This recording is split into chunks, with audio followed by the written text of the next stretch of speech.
गीता तो अभी बैठे हैं। तो मैंने सोचा था कि वसंत कुमार परिहार भी बोलेंगे, मृदुला जी को तो बोलना ही चाहिए।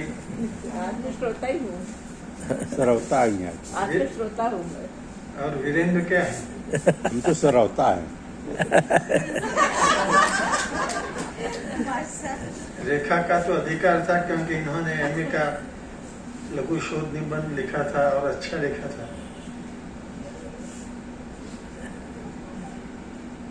ईश्वर से तो शुरू में बोले और आरंभ अच्छा हुआ। जो गणानंद जी है ना, वो ज्योतिष जानते हैं, इसलिए जिन कन्याओं को अपने बारे में जानना हो, जानते हैं, सचमुच जानते हैं, जन्म पत्र ही बनाते हैं।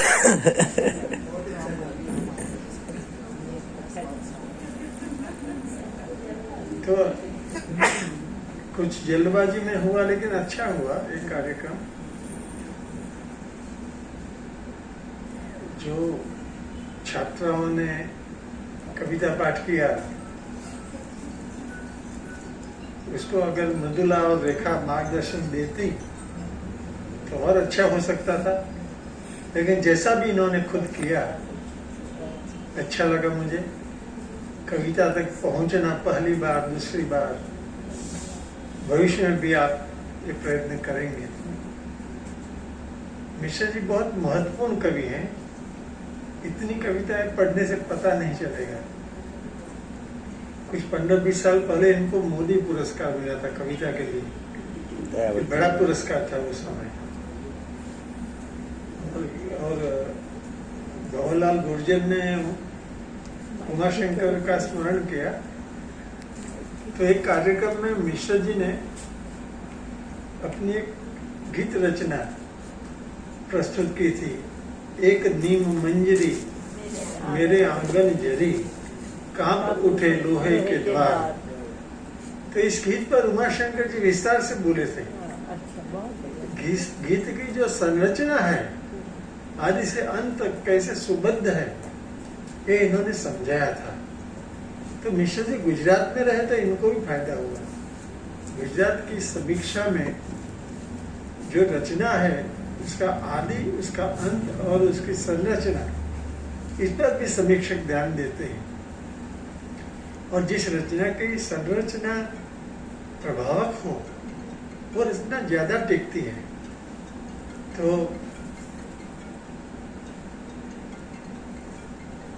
करो जाना। तो ऐसी तो कई रचनाएं हैं, गीत रचनाएं हैं। ये जो धीरे धीरे गजल आपने सुनाई, तो हम लोगों ने पाठ्यक्रम में ये रचना रखी थी उस समय। ये तो 20-25 साल पहले।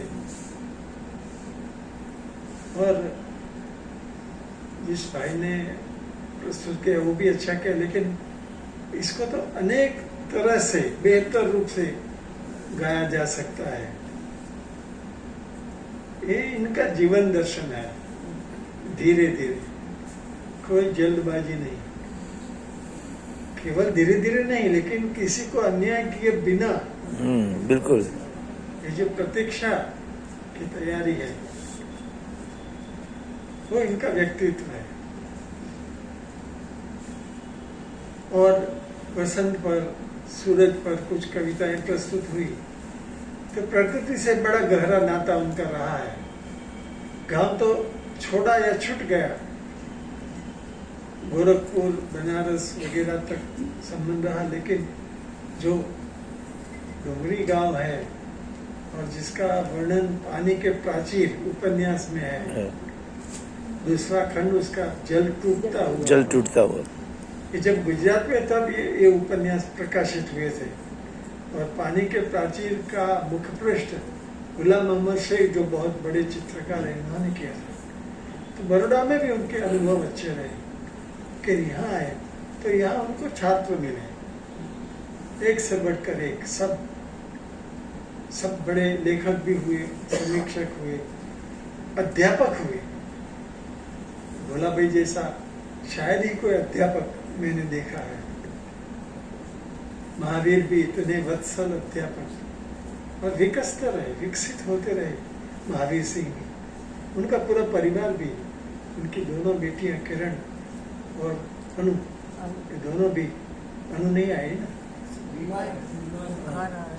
वो भी अच्छा बोलती है। किरण ने तो मेरे मार्गदर्शन में, वैसे मेरा तो नाम ही था, लेकिन समीक्षक नामवर से उस पर शोध कार्य उसने किया, बहुत अच्छा ग्रंथ वो बना है। तो नामवरसी और मिश्र जी दोनों बनारस के हैं। नामवरसी का नाम तो बहुत पहले हो गया, जब एमए में थे नामवर तब भी समीक्षक के रूप में विख्यात थे। मिश्र जी का नाम बहुत धीरे धीरे, लेकिन मैं आपको बताऊं कि बड़े अच्छे समीक्षक हैं मिश्र जी। पीएचडी इन्होंने समीक्षा पर किया है, और वो पुस्तक आप पढ़ेंगे, 2 बार छपी है वो, तो हिंदी समीक्षा क्या है आप आसानी से समझ पाएंगे। इतनी सहज सरलता से वो समीक्षा के सिद्धांत समझाते हैं। तीसरी बात यह है, अभी एक पुस्तक जो प्रकाशित हुई है, मुझे स्मिता ने दी है, लेकिन मैं पढ़ नहीं पाया ठीक से, जो साहित्यकारों के संस्मरण है, उसको लेकर एक पुस्तक उनकी छपी है अभी। कितने लोगों के साथ इनके संस्मरण और सारे जीवन बहुत कम शब्दों में किसी साहित्यकार को, किसी कलाकार को, किसी विद्वान को प्रत्यक्ष करते हैं।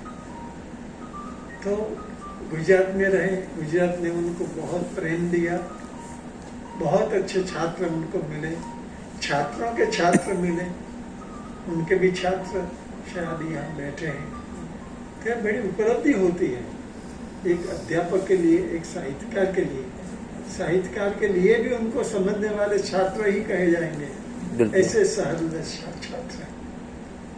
तो कौन लिखता है दूसरा घर जैसा उपन्यास, क्यों लिखेगा? लेकिन वो बच नहीं पाए लिखने से। उनको लगा कि ये सचमुच में मेरा दूसरा घर था, और गुजरात ने उनको जो प्रेम दिया बड़ा साधारण था। गुजरात की इमेज कितनी अच्छी यहाँ व्यक्त हुई है। एक और बात बताओ, हिंदी के जो छात्र मेरे छात्र रहे, उनका प्रेम मुझे ज्यादा इसलिए मिला कि मैंने कभी भेदभाव नहीं किया। ये छात्र गुजराती का है या हिंदी का है या कहाँ का है, सभी को ये एहसास हुआ एक शिक्षक के लिए उसके छात्र उसके परिवार के सदस्य जैसे होते हैं। और इसी कारण मैं भी बड़ा भाग्यवान हूँ कि मुझे इतने सारे छात्र मिले हैं। और आप तो वैसे छात्र नहीं है मिले, लबाना शांतिवाड़ा से आप आए हैं जी, जब भी आते हैं कुछ ले आते हैं। और उनको याद है कि यहाँ पढ़ते थे, अब कुछ हमने दिया तो नहीं, और अच्छा काम वहीं करते हैं दांतीवाड़ा में। एमफिल के गाइड, मेरे एमफिल के गाइड थे आप। ये अच्छी बात है। दांतीवाड़ा भी अच्छी जगह है, कृषि की है, और मेरा विषय भी है कृषि, तो ये अच्छा। सर एक बार वहाँ पधारे थे सर, कॉन्वोकेशन में आप आए थे मेहमान के रूप। लंबा भाषण भी मैंने दिया सर उधर आए। ऐसे मैं जाता नहीं कॉन्वोकेशन में भाषण के, लेकिन वहाँ अच्छा लगा था मुझे कि कृषि मेरे भी रस का विषय है। कि रमेश बहादुर से 2 घंटे बोल सकते थे, बहुत संक्षेप में इन्होंने बात की, लेकिन ये भी धन्य है कि मिश्र जी पर उन्होंने काम किया। और कभी देखा, बोलेंगे तो सुनेंगे, आज तो संभव नहीं हुआ। और भी छात्र होंगे। निशा, आपको तो मिश्र जी ने नहीं पढ़ाया होगा? हमने पढ़ाया था आपको। अच्छी बात। तो ये राजेंद्र था आपका नाम? परमार। ये आज चले भी बहुत यहाँ वहाँ। ये पहले से आयोजन नहीं किया, आज कार्यक्रम के दरमियान वो आयोजन करते रहे और चलाते रहे। अच्छी बात है, ऐसा भी हो सकता है। अब्दुल्ला, कभी बोलना है मिश्र जी का, याद रखना। जी सर। ऐसे अवसर आएंगे। कविता का अच्छा अध्ययन है अब्दुल्ला का। वो सुधा जी जैसी महिला, वो सुधा जी ही है या नहीं? वो आज नहीं आई। हाँ? आज नहीं आई। तो ऐसा कौन था वो सुधा जी? नीलम कुलश्रेष्ठ। नीलम कुलश्रेष्ठ। नीलम कुलश्रेष्ठ, हाँ, वो भी लेखिका है ना।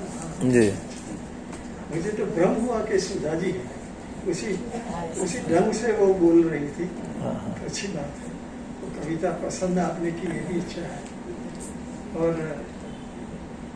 ये 100 वर्ष पूरे हुए उसके बाद सरस्वती बहन उनका आयुष्य 10 साल कम था। मिश्र जी वो 90 साल की थी और बीमारी बड़ी गंभीर थी। स्मिता आई थी तो बताते कि हमने अभी पापा को बताया नहीं है कि कैंसर की ग्रंथि है सर में, बुखार आता था। मिश्र जी इसी भ्रम में थे कि बुखार है, लेकिन 6 महीने तो काफी कष्ट के रहे और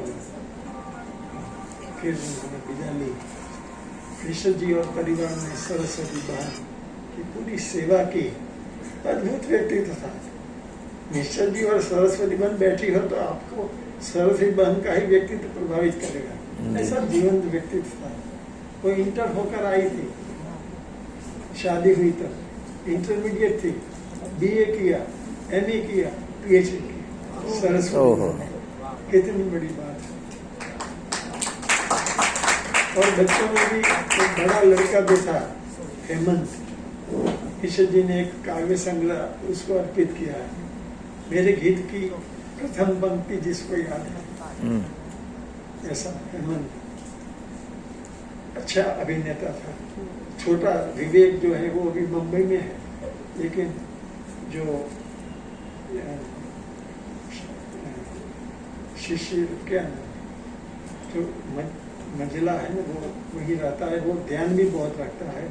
और शशांक और ये स्मिता भी बहुत ध्यान रखती है। सीता भी बहुत अच्छी वक्ता है। उनको मालूम होगा भाई को, जरा जी को कितना सुंदर भाषण एचके में स्मिता ने किया था। तो पूरा परिवार जो है वो भी और हम भी उनके परिवार के हैं। ये जो नाता है वो कभी लुप्त नहीं होगा। और मिश्र जी का गुजरात में जो स्थान है धीरे धीरे सारे देश के साहित्य रसिकों तक पहुंचेगा और हम उनका अध्ययन करते रहेंगे। इन शब्दों के साथ आप सबको, आलोक जी को भी, ईश्वर सिंह को भी, और आप सेंट्रल यूनिवर्सिटी में आए हैं तो आपको भी शुभकामना। सभी को शुभकामना। कमलेश भी शिमला होकर आई है। मिथिलेश बीच में उसको शिमला अच्छा नहीं लगता था, मुझे बहुत आनंद हुआ है सुनकर। लेकिन बाद में अच्छा लगा। तो आलोक जी आए हैं तो ऐसे कार्यक्रम करते रहेंगे। अगर भूल जाए तो आप याद देना। भमरलाल भी अच्छा बोले, आप धीरे धीरे बोले। ये तो लिखते थे कविता, सब लोग कविता लिखते थे, सब भूल गए। लेकिन ठीक है, आपकी स्मृति में मिश्र जी है। मैं सब आपको भी बोलना या लिखना है? आपसे क्या रहता है? मैं तो जो आदेश होगा दोनों करूंगा। हाँ नहीं, आपको आदेश है ही, आप लिखिए। और भविष्य में कार्यक्रम कुछ गंभीर, विशेष गंभीर कार्यक्रम, ये तो अच्छा है, ये छात्रों का कार्यक्रम है और छात्रों ने अपनी हैसियत से, उससे भी अधिक अपने प्रेम से मिश्र जी को श्रद्धांजलि दी। तो हिंदी में तो आप निशा, आप राजेंद्र, और तीसरा कौन है? भानु वसावा। हाँ है। तो कहिए स्वस्थ हो जाए। तो हिंदी विभाग को भी शुभकामना। और दर्शना जी आई, बैठी, हिंदी में बोली, अच्छा लगा हमें। 2-3 गलतियों को छोड़कर अच्छी हिंदी बोली। वो अंग्रेजी जानती है अच्छे तरह से, अनुवाद भी करती है। और इनके पिताजी तो संस्कृत के विद्वान रहे। तो इन शब्दों के साथ आप सबको शुभकामना। नमस्ते।